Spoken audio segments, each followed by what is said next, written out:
फिल्मी किस्से बाय राकेश में आज हम हेमा मालिनी से जुड़ा एक ख़ास किस्सा आपको बताएंगे।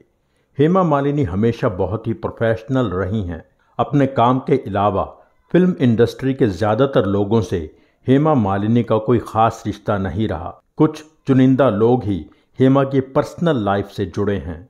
ऐसा कभी सुनने में नहीं आया कि हेमा ने किसी फिल्म के लिए अपनी फ़ीस कम कर दी हो या किसी निर्माता की मदद के लिए कोई एक्स्ट्रा एफर्ट किया हो। पर आज हम आपको ऐसा किस्सा बताएंगे जहां हेमा का एक अलग रूप देखने को मिलता है।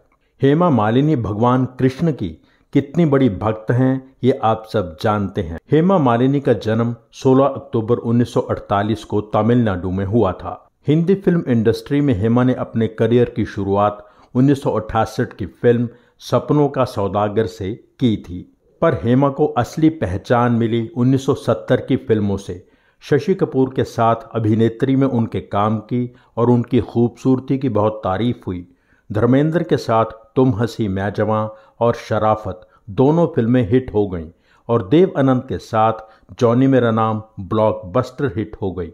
1972 की सीता और गीता की कामयाबी तक हेमा मालिनी हिंदी फिल्म इंडस्ट्री की टॉप फीमेल स्टार बन चुकी थीं। हर निर्माता निर्देशक उन्हें अपनी फिल्म में कास्ट करना चाहता था। एक फिल्म प्रोड्यूसर थे प्रेम जी। 1966 की फिल्म मेरा साया, 1971 की दुश्मन, 1974 की मजबूर और दोस्त के भी वही प्रोड्यूसर थे। दोस्त में हेमा मालिनी ही हीरोइन थीं।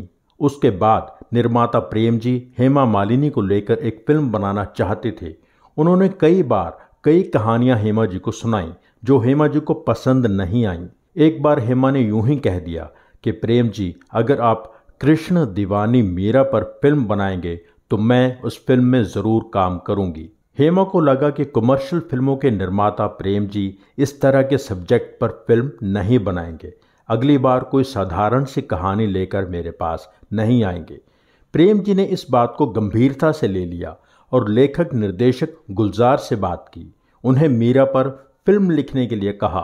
जॉनी मेरा नाम के एक गाने में हेमा मीरा बनी हुई थी। मोसे मोरा शाम रूठा उस गेटअप में और उस गाने में हेमा मालिनी बहुत खूबसूरत लगी थीं और पूरी तरह मीरा के किरदार में समा गई थीं। ये बात प्रेम जी के मन में भी थी और गुलजार के भी।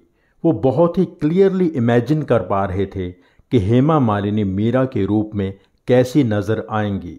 असल में हेमा मालिनी के अलावा कोई भी और एक्ट्रेस मीरा के रूप में इमेजिन भी नहीं होती। बहुत कम समय में गुलजार ने कृष्ण भक्त मीरा के ऊपर फिल्म की स्क्रिप्ट तैयार कर ली। निर्माता प्रेम जी ने हेमा जी को जाकर बताया कि मीरा पर फिल्म की कहानी तैयार है, अब तो आप फिल्म में काम करने के लिए तैयार हैं ना। हेमा जी के पास इनकार करने की कोई वजह नहीं थी, लिहाजा उन्होंने फिल्म में काम करने की हामी भर दी। मीरा की शूटिंग शुरू हो गई। निर्माता प्रेम जी, लेखक निर्देशक गुलजार।